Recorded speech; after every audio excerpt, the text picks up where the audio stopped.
Exam listening. Section 1. You will hear a conversation between a student and an accommodation officer. You will see that there is an example which has been done for you. On this occasion only, the conversation relating to this will be played first. Well, you have left things a bit late. Have you tried looking for somewhere in Newbridge? Newbridge? No, I haven't. I've never heard of Newbridge. Well, let me show you. I've got a map here. Here's where everything is. You come into Newbridge over the bridge, and the main road in front of you is, surprisingly enough, the High Street. This is one of the main streets. The accommodation officer says the first place is High Street, so A is written in the space. Now we shall begin. You should answer the questions as you listen, because you will not hear the recording a second time. Listen carefully and answer questions 1 to 3. Well, you have left things a bit late. Have you tried looking for somewhere in Newbridge? Newbridge? No, I haven't. I've never heard of Newbridge. Well, let me show you. I've got a map here. Here's where everything is. You come into Newbridge over the bridge, and the main road in front of you is, surprisingly enough, the High Street. This is one of the main streets. And branching off to the left, you can see there, is West Street. That is another busy part of town. I see. Now, as I was saying, here is the High Street, and here is West Street going left. Now, if you go along West Street, the first place you come to on your right is the supermarket. It's not a very big one, but it's got most things you're likely to need. Next to it, there's the Old Town Hall. I say the Old Town Hall because it is about 100 years old, but it will soon make way for a car park, I'm afraid. I suppose the car is king. Now, opposite the supermarket is the railway station. You can get very frequent buses and trains from here into the university. And next to that is the sports centre. It's a brand new one and was built on the site of some tennis courts. So that's progress. It's got everything the keen sportsman like yourself might require. Now, that's the centre of town, and I want to point out to you the buildings opposite the supermarket, but on the other side of London Road. There are 2 buildings there. The one further away from the High Street is called the Heights, and the one nearer the High Street is called the Towers. What are they? They are where you could find a flat. One of them, the Heights, has a number of flats for rent at the moment. Oh, good.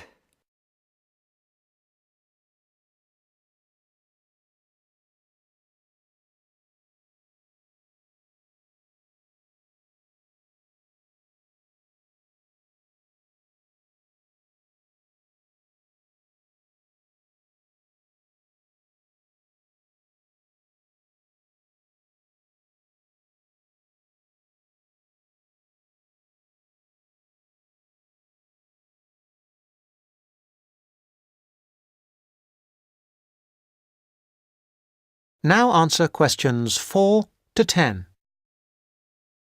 Now, the first one is flat 4. That's a nice flat with a balcony, and you need to apply to the Newbridge Accommodation Agency to ask about that one. You'll find their number in the phone book. Number 6 is another nice one which has been empty for a while, and you can ring the owner directly, I think. Yes, I've got her number written here. There it is. Right, thank you. Good. Now, number 8 is a re-advertisement. What do you mean? Well, it did have a tenant, but now it is for rent again, so I'd like to ask about that one. Leave it with me and I'll look into it for you. Then we can talk about it when I've got more information. OK. Are there others in this block? Yes, there's number 10. Now, this one's a bit strange. It's advertised with an agency as well as privately in the local paper. Normally, if it's advertised through an agency, you shouldn't really go behind the agency and go directly to the owner. But on this occasion, I suggest you just answer the advert here in the newspaper, which the owner has obviously put in. Okay. Finally, there is number 14. This is with the New Start agency. This is an agency started by the girl who was my assistant here, and she left to make money for herself, so she's not my favourite person. But I'm afraid I would have to advise you to go through the agency anyway. Again, their number is in the phone book. All right, is that something for you to be starting with? That's great. But what kind of place is Newbridge? It's a nice place. It was developed about 100 years ago, really for people who worked in the factories around there. They were clothing factories and everyone worked in them, men, women, boys and girls. Then, when the factories closed down, things got very difficult for the town. There was a huge amount of unemployment until a few years ago when, in the telecoms boom, a company making mobile phones started up. I think your phone was made in Newbridge. And now this company employs most of the people in the town. There are new housing estates on the edge of the town, but they're mostly occupied by young families, and there isn't much student accommodation there. Most flats and so on are in the centre. That sounds good. Well, let me know how you get on. Yes, of course. Thank you. Bye. Bye.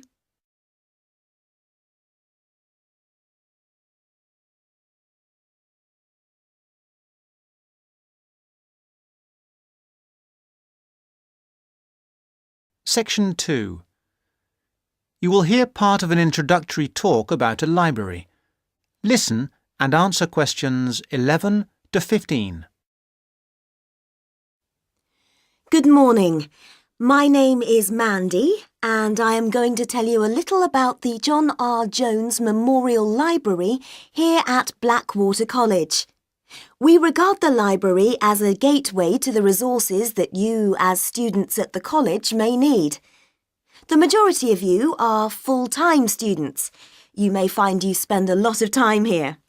Even those of you who are part-time students will no doubt require the services too. I hope that by the end of this short talk you will know the services the library has to offer, including the website and how to get any further help you may need. Oh, sorry, I forgot there may be a few distance learners on the tour today. I'll explain about the online facilities and borrowing by post scheme a little later on. This is the main site of the library, but we also have the Rivergate building and the Fieldhouse Library. The Rivergate building houses the geography resources, that is the book collection and the journal collection, as well as the map collection.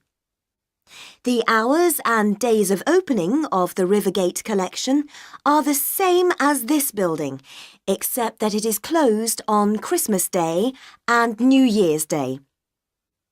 The Fieldhouse Library contains a specialist collection of local history, and if you want to visit it, you will need to make an appointment. Those two facilities are the only exceptions to the rule that all the Blackwater College libraries are open 24 hours a day, 7 days a week, 365 days a year. However, to gain access to the facilities, you must have your ID card. No ID card, no entry. We have heard all the stories and excuses, and we don't accept any of them. Just remember your ID card.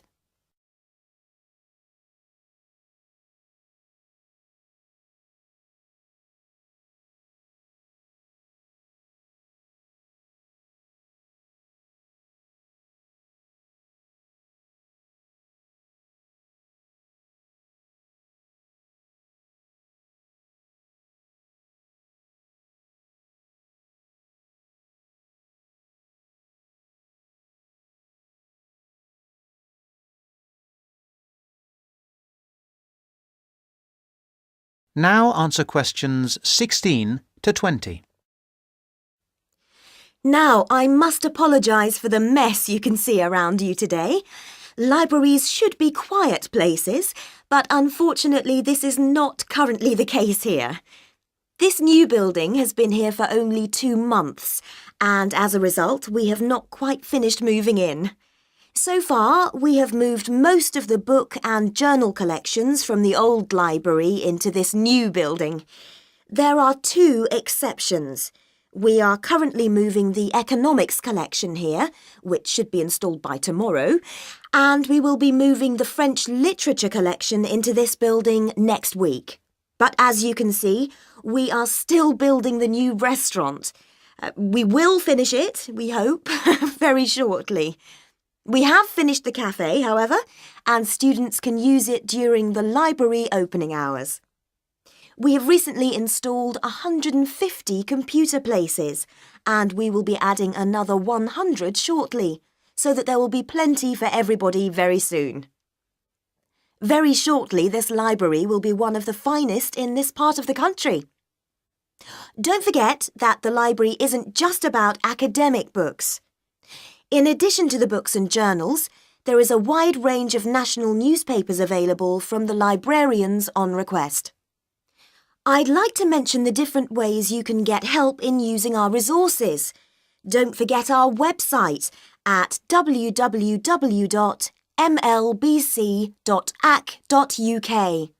There are the full catalogues, and journal access is available if you have your password and ID number. Now, any questions?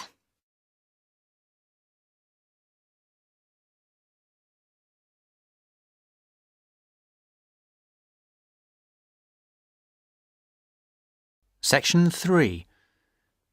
You will hear some students talking about an assignment. Listen carefully and answer questions 21 to 25. Hello, Tom. Hello, Anne. What have you been doing? Oh, just sitting around, catching up with some reading. I've had a great time. You know we're doing this assignment on... what is it? Museums, their costs and benefits. That's right. Well, I've been to the Sandgate Museum. It was really good. These local museums are really interesting because they connect people with the history of one special place. We all know about kings and emperors and battles and wars, but local museums tell us about the everyday lives of ordinary people, and that's why they are so important. I'm not so sure about that. I think they are of interest, but they're so small that they can't give a true picture. They do their best. I don't really agree. They do give a true picture, but perhaps not a full picture. It's the truth, but not the whole truth. I think the smallness is the number one problem. Because they're small and local, they attract few visitors. That's why they have so little money. And because they have little money, they can't buy or maintain many really interesting exhibits. As a result, the shop is almost as big as the museum to try to raise money by selling souvenirs, postcards, sweets and so on. I think they find it difficult, but not impossible. And don't forget, they get a lot of their exhibits free from local people. There was this boat, for example, that was fantastic. Really? What was that? There was a massive fishing boat, a real one, about 100 years old, and you could walk on it and get the feeling of what fishing in those days was really like. Sounds quite good. But I've always found that these kinds of museums are a bit dingy. For example, the display cabinets are so dark that you can hardly see the exhibits, and the labels are sometimes difficult to read.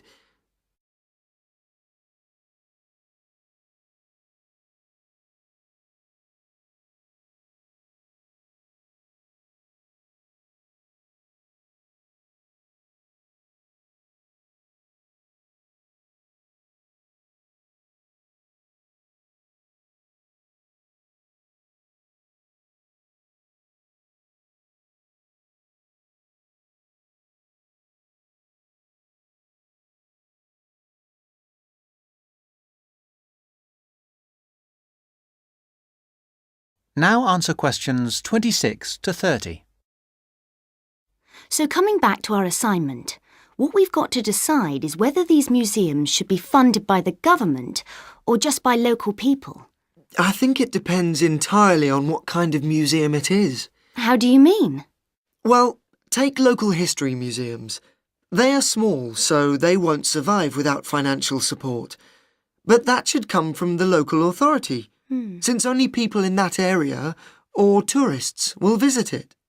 I agree, but what about big natural history museums? Surely they should get money from the central government. Why? Children who want to learn about nature can go out into the countryside with their school teachers. They could survive from donations, and they get loads of visitors anyway. The state should spend more on science museums, since not enough people are studying science these days. I'm not so sure. But I do think a sort of museum which should not get public funds is the craft museum. Yes, like museums of cotton weaving. Yeah, which are of interest to only a very small number of people, and they should pay for it. I agree, but a working farm is a different thing again. That's something from the past of all of us, and so it's important to the local community. Kids can learn a lot too. That's the sort of thing that the local government should be spending its money on. Yes, I agree. Well, I think we've got plenty of ideas for our assignment.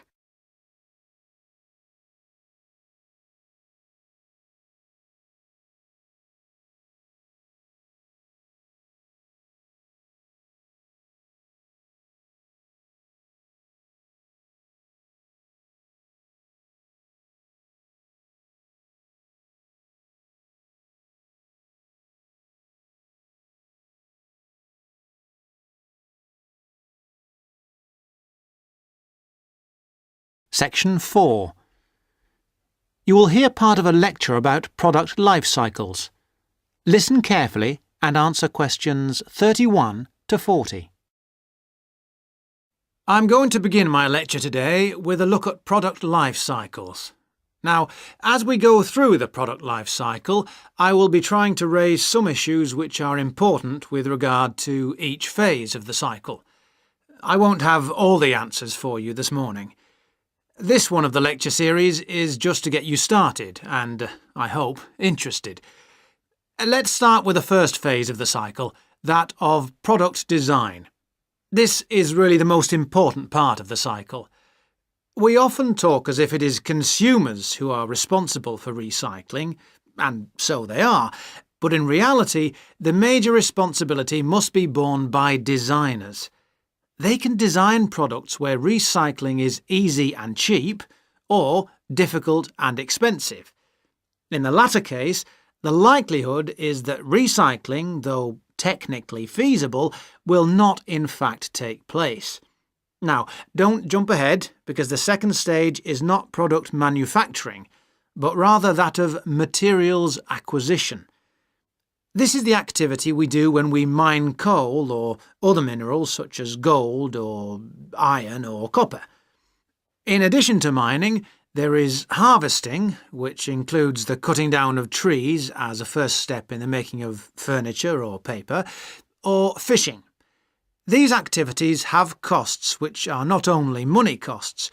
Pollution is one of the extra costs. We have also to think whether the resources we use are renewable, such as trees, or not, such as coal and other minerals. The third stage is not manufacturing either. It is materials processing.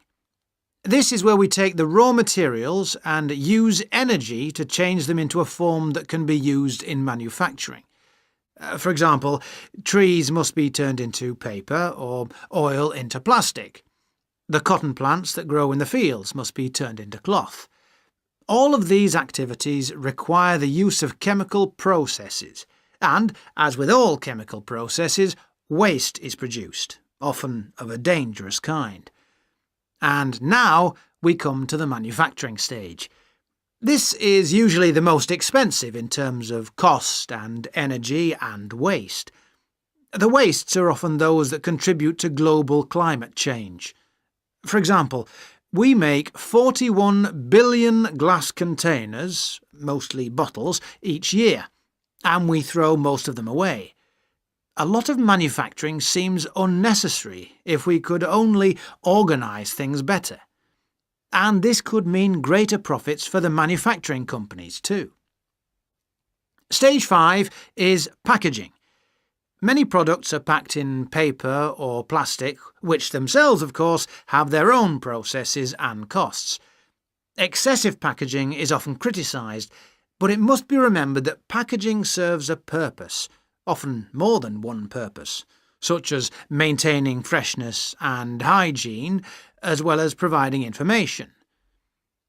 In our globalised world, we must never forget the next stage, which is distribution. This is the stage where transportation and energy play a big part. Lorries, trucks, trains, planes and ships all use up the precious stocks of oil and, as we know, generate greenhouse gases, which, as we hear again and again, contribute to climate change. Stage 7 is the point of it all, using the product. Looking after products, using them in the recommended ways, timely repair and maintenance all reduce the need for early replacement and reduce the number of products in landfill sites. We should not encourage the purchase of single-use products, that is, products which are designed for use on one occasion only and then to be thrown away and replaced. I'm going to skip a stage for a moment and move straight on to the final stage, which is disposal, putting the product in the bin. This is the end of the life of the product and we lose it completely. It may have only a little value, but it does have a value even at this stage of its life, even in fact when it's actually in the landfill site. Now, I missed out one stage. This is a cycle within a cycle. That is, within the life cycle of the product, there can be a closed-loop cycle which can extract more value from the product. This is the reuse and recycle loop. It is a closed loop because, in theory, it can continue forever, though in practice, of course, this is not possible.